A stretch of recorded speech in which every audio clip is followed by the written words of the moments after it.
Ek kyk op na 'n plafon wat te naby is. Ek kyk vas in 4 mure wat my inkluister.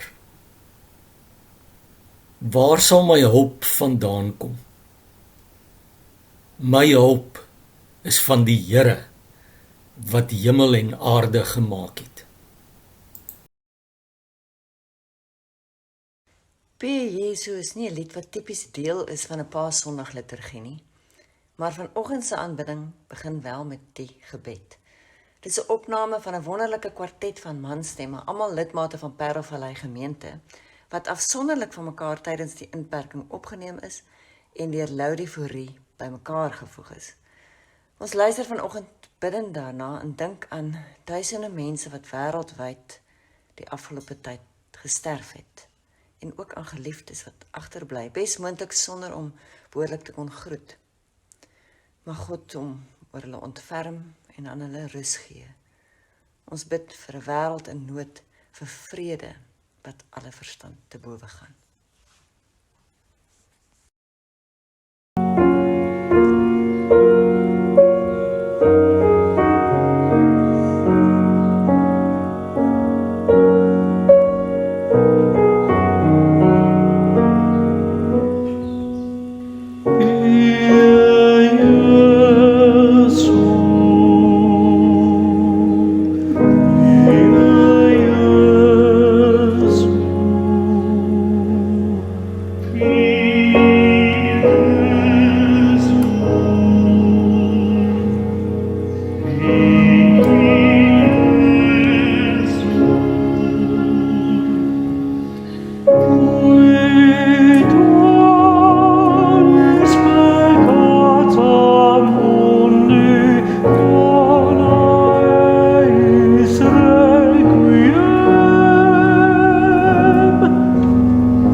Ek self is gewoonlik vroeg op. in die donker oggendure.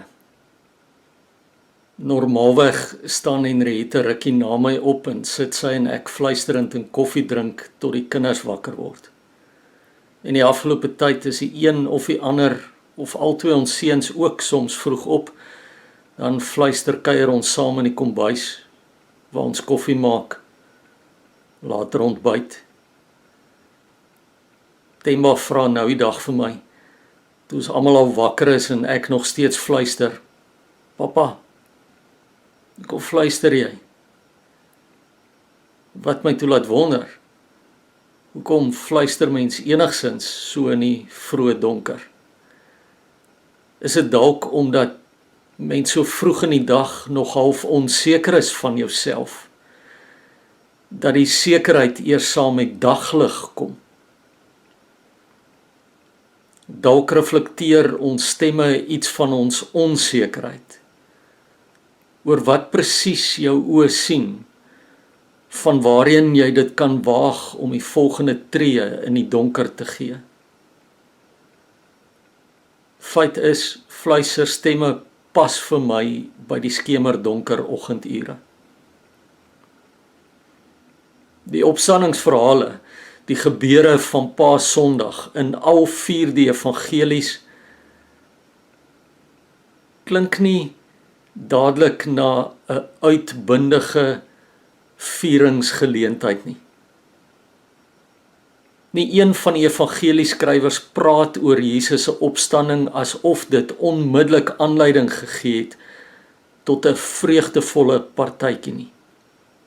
Inteendeel, die Bybelse vertellings oor die opstanding word nie deur uitbundige uitroepe van geloof gekenmerk nie, maar eerder deur fluisteringe.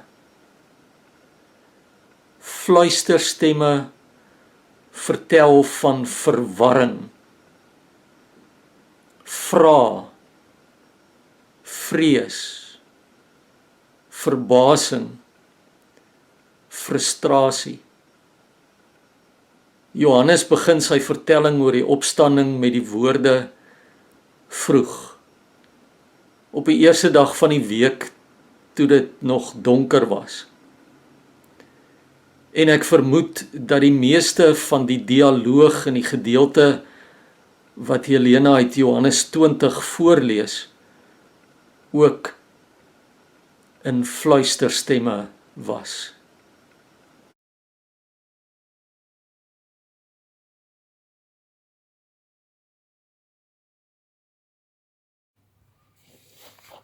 Die Sondagmôre vroeg, toe dit nog donker was, kom Maria Magdalena by die graf en sien dat die klip van die graf af weggerol is. Sy hardloop toe en gaan na Simon Petrus en na die ander disipel toe, vir wie Jesus baie lief was, en sê vir hulle, hulle het die Here uit die graf weggevat, en ons weet nie waar hulle hom nou begrawe het nie.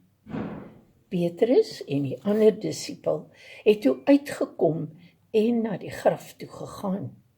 Die twee het saam begin hardloop, maar die ander disipel het vinniger as Petrus gehardloop en eerste by die graf gekom.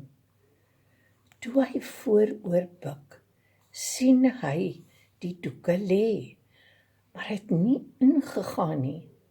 Na hom het Simon Petrus ook daar aangekom en hy het in die graf ingegaan. Hy sien toe die doeke daar lê, ook die doek wat om Jesus se kop was. Die doek het nie by die ander doeke gelê nie, maar was eenkant afsonderlik opgerol. Daarna het die ander disipel, wat eerste by die graf gekom het, ook ingegaan en hy het dit ook gesien en geglo. Hulle het nog nie die skrif verstaan dat Jesus uit die dood moet opstaan nie. Daarna het die disipels weer huis toe gegaan.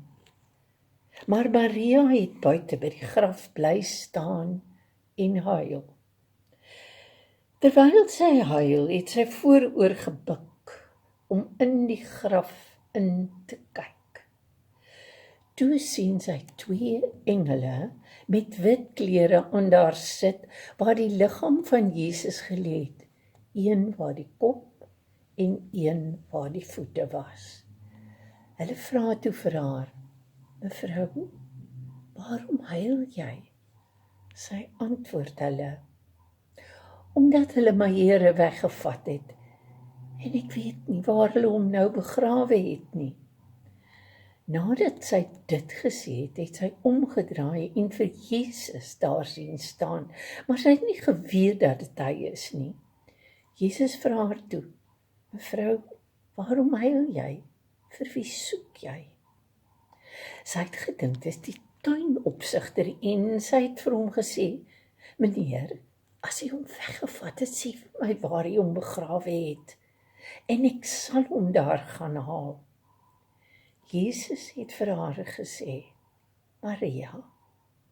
Sy draai na hom toe en sê in Hebreëus vir hom, "Rabboni." Dit beteken leermeester. Jesus sê toe vir haar, "Moet my nie vashou nie, want ek het nog nie na die Vader toe opgevaar nie. Maar gaan na my broers toe en sê vir hulle, ek vaar op na my Vader toe, wat ook julle Vader is, na my God, wat ook julle God is." Maria Magdalena het toe vir die disippels gaan sê, "Ek het die Here gesien."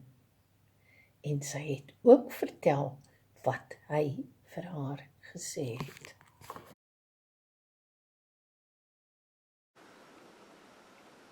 Hierdie Paasnaweek, meer as ooit van tevore, kan ek identifiseer met 'n opstandingsverhaal wat begin in die donker, waar mense se stemme gedemp is. Want donker demp nie net stemme nie, dit perk ook jou beweging in, en dit kan 'n mens lomp laat voel. Johannes vertel van Petrus en nog 'n disipel wat graf toe gehardloop het, maar dit was bes moontlik nie juis 'n rekord naloop resies nie. Eerder 'n versigtige voel, tas in die duister drafstappie, met meer as een keer se strompel en val. Een loer by die graf in, bly dan eerder buite. Die ander, Simon Petrus, storm in, soos hy maar altyd doen. Hulle sien doeke rond lê, maar verstaan nog nie. Hulle is verslae en verbuisterd, want dit is 'n deurmekaar spul in die donker. Vroeg op die eerste dag van die week, toe dit nog donker was. Sommige mense is doelbewus so vroeg aan die gang. Daar is egter tye wat mens daai tyd van die oggend wakker is, nie omdat jy vroeg wou opstaan nie, maar omdat jy in elk geval ook nie in die ure voor dit kon slaap nie. Omdat jy weet, jy kan net sowel opstaan. 'n Goeie vriend vertel van wakker lê lank voor dagbreek. Dis kroniese pyn wat hom maar laat opstaan. As ek wakker is in die donker oggendure, bid ek dikwels vir hom. In ons eie gemeente weet ek van 3 families wat die afgelope tyd angstig by hulle fone gewag het om enige tyd nuus van 'n geliefde in die hospitaal te hoor. Dalk is jy ook die afgelope tyd vroeër as gewoonlik wakker. Al hoef jy nie vroeg in te klok by die werk nie, daar is net hierdie vreemde onrustigheid wat jou slaapure inkort. Ek wonder hoeveel van julle sit die afgelope tyd in die donker en bekommer oor iemand na aan jou wat in die gesondheidsdienste, polisie of nooddienste werk. Dalk is jou onwillige wakker wees in die donker een van die dinge wat jou juis gereed maak vir die ontmoeting. Maria Magdalena kom by die graf aan, vroeg, toe dit nog donker was. Sy wil nie daar wees nie, maar sy nêrens anders heen om te gaan nie.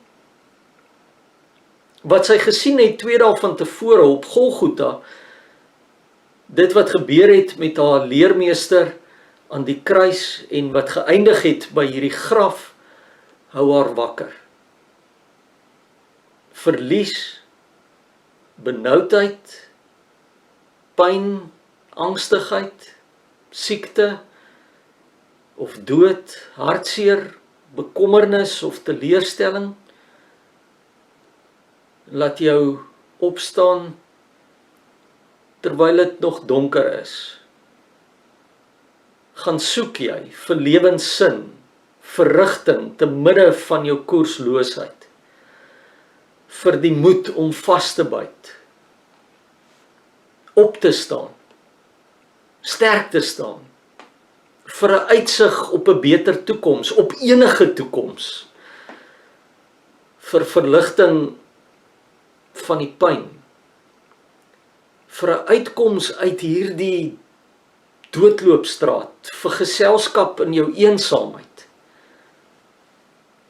Dalk is die donker op sigself en jou onwillige wakker wees in die vroeë oggendure een van die dinge wat jou juis gereed maak vir die ontmoeting.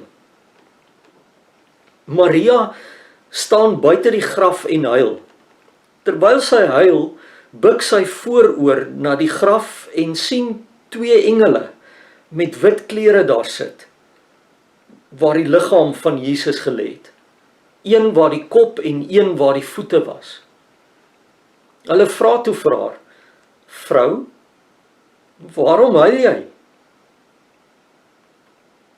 Petrus en die ander disipel gaan weer huis toe, terug na die bekende toe. Maar Maria bly by die graf.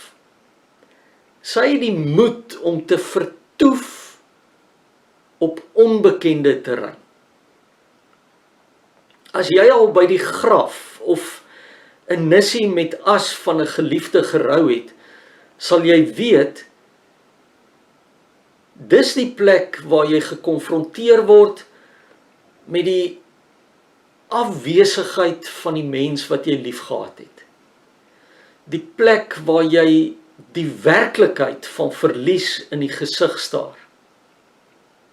Maria bly op die plek en haar trane gee uiting aan die realiteit wat sy beleef, haar hartseer oor wat sy verloor het en hopeloosheid oor wat nooit weer sal wees nie. So bly Maria by die graf, hierdie doodse realiteit.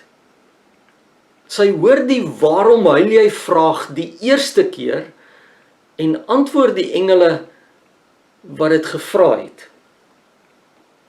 Hulle het my Here weggevat en ek weet nie waar hulle hom nou begrawe het nie.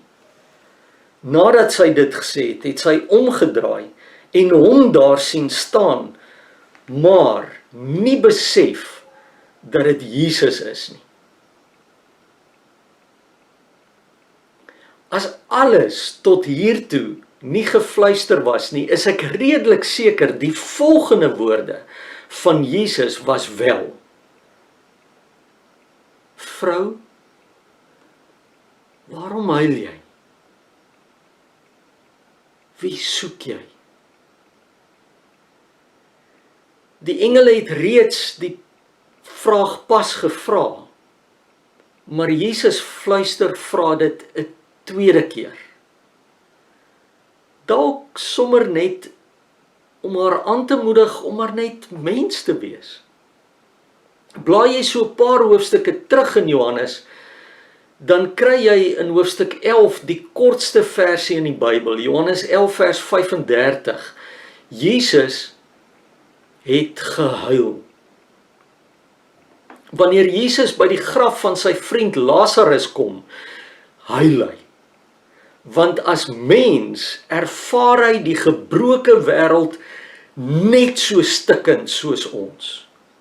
God self kom word in Jesus 100% deel van ons storie, ons opgemorste realiteit.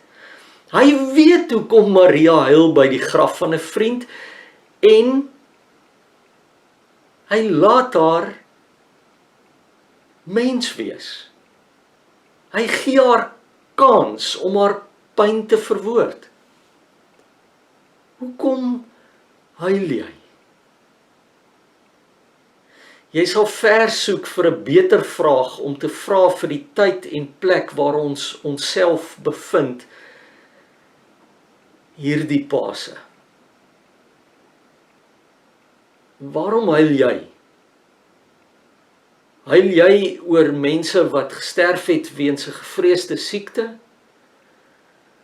Huil jy in vrees dat jy of iemand wat jy liefhet die siekte dalk kan opdoen? Is jy hartseer omdat jy geskei is van geliefdes? Is iemand na aan jou nou ver van jou, dalk in die buiteland? Rou jy vir die wat in die volgende maande hulle werk gaan verloor en die sonder versekeringspolisse? Of dalk omdat jy self reeds jou werk verloor het? Is jy in trane omdat die wêreld verander het en jou plek in hierdie nuwe wêreld onseker voel? Rou jy omdat jou geloof nie so vas en seker is as wat jy gedink het dit is nie?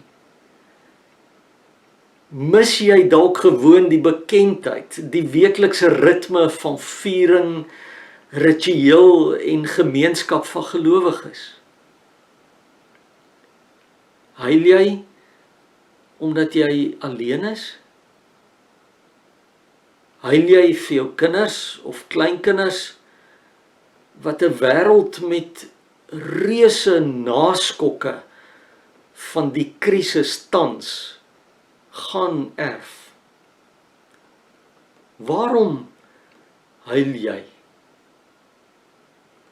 Jesus vra die vraag 'n tweede keer, dalk omdat ons nodig het om die rede vir ons trane te erken, en diep binne ons weet ons wat die rede is. Om hierdie vraag te antwoord op Paasondag is nie ongelowig nie. Dit is menslik en is nodig. Henry Nouwen skryf, ons het nie nodig om ons eensaamheid, vyhandigheid of illusies te ontken of te vermy nie. Inteendeel, wanneer ons die waagmoed het om ons volle aandag aan hierdie realiteite te gee, om dit te probeer verstaan en te bely, dan kan eensaamheid langsaam verander in positiewe afsondering. Vyhandigheid kan gasvryheid word en illusies kan oorgaan in gebed.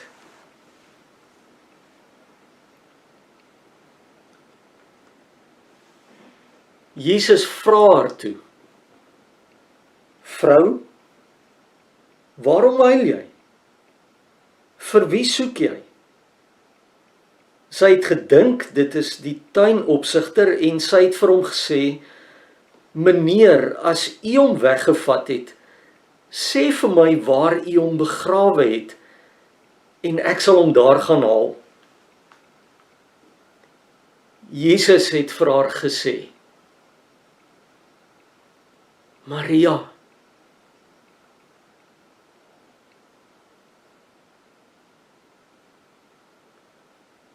Een fluisterstem in die donker. Sy stem, jou naam.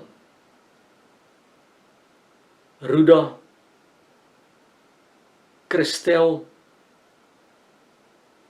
Benny, Yvonne, Mariska, Johan, Isabel,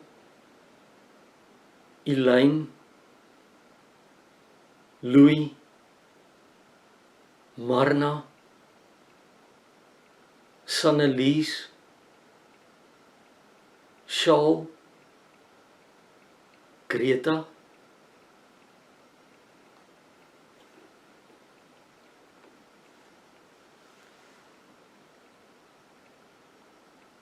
sy draai na hom toe en sê in Hebreëus vir hom, Rabuni.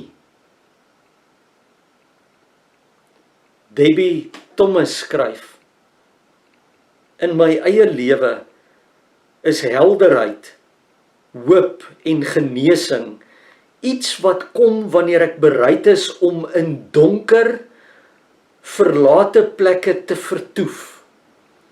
Plekke waar die tipiese oppervlakkighede platval en alle maklike antwoorde ontoereikend is. Jesus kom in die donker en soms neem dit langer om hom te sien. Hy lyk nie soos ons verwag het dat hy moes lyk nie. Hy laat my net toe om vas te klou aan my ou idees van hom nie. Hy verdwyn weer, nes ek dink ek het 'n vars greep op hom, maar hy kom nietemin en hy roep my naam te midde van my verlorenheid in die duister. En in daardie oomblik herken ek beide myself en vir hom. In my herkenning van Jesus as opgestane Here, onthou ek ook weer wie ek self is. En daarna kom die opdrag. Gaan na my broers en susters toe en sê vir hulle, gaan na die res van my familie toe, die res van die mensdom toe en sê vir hulle,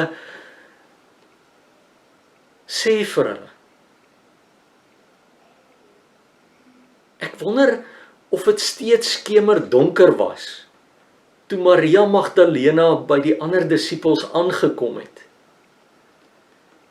Ek wonder of sy dit geroep het of gefluister het. Ek het die Here gesien. Of jy dit hier vandaan vir iemand gaan fluister, en of jy dit van die dakke af gaan uitroep, vertel tog wat jy beleef het tydens jou ontmoeting met hom. In die donker, sy stem, jou naam. Vertel dat Jesus opgestaan het. Die wêreld moet dit hoor. Veral nou met die toekoms wat broos voel en ons angstighede wat soms wil weghol met ons.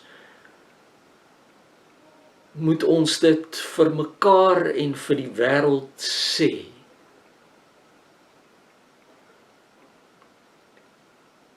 Ek het die Here gesien. Die graf is leeg. Dieselfde Gees wat vir Jesus uit die dood opgewek het, is steeds hier. Werk kragtig in ons, in my, in jou. Vir wie gaan jy dit vertel? Ek het die tipiese Paasgroet waarmee ons normaalweg Paasondag 'n erediens begin, doelbewus vanoggend gelos vir die einde van die diens. Sal jy dit asseblief agterna sê vanoggend? Dalk fluister jy dit. Dalk roep jy dit uit.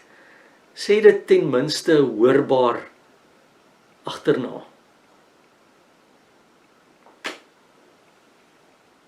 Die Heer het opgestaan.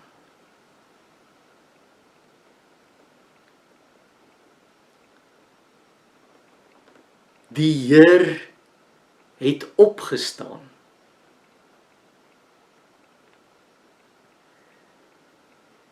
Die Heer het opgestaan.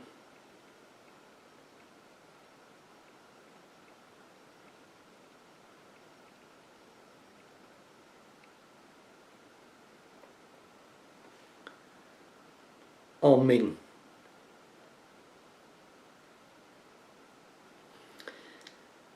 Julle het seker al gehoor van die 7 kruiswoorde van Jesus. Ek het vanoggend gefokus op een van Jesus se heel eerste opstandingswoorde, die vraag aan Maria, waarom huil jy? In die volgende 6 weke tot by Pinkster gaan ons elke Sondag fokus op iets wat Jesus kort na sy opstanding gesê het. Reis asseblief saam met my en Telana in hierdie ontdekking van die 7 opstandingswoorde.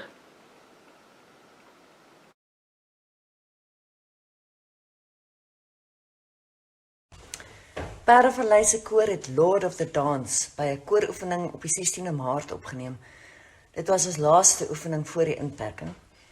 Dit was net 'n repetisie, so dit is ver van volmaak, maar dit begin huiwerig vertel van die donker kruisgebeure, amper fluisterend met 2 solo stemme, Chrisley en Roan Hamman, en dan eindig dit uitbundig, vreugdevol met die hele koor wie se stemme uitroep dat die Here leef en dat hy ons lei in die dans van die lewe.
It's all